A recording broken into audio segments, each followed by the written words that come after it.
Dr. Ivan McGill, he's an anesthetist who's famous in the innovation and like producing or developing new tools. One of his innovation is the MAGILL'S.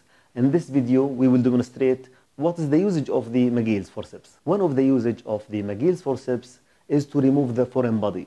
Here in this video, we demonstrate that there is actually connector which is full in the patient's mouth and we will remove it. Insert the MAGILL forceps into the mouth with tips closed. Visualize the foreign body and retrieve it while looking directly at it. Removal the things while we are using MAGILL'S needs sedation. Another actually application of the MAGILL'S forceps is to insert the nasotracheal tube. So they will use MAGILL to direct the endotracheal tube not to go to the stomach, to direct it to go to the lung.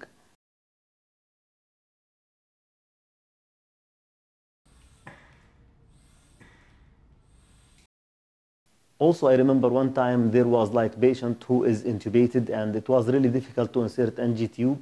Then the physician used the MAGILL'S forceps to direct the nasogastric tube to go to the stomach. Hope you find the video useful. Thank you so much.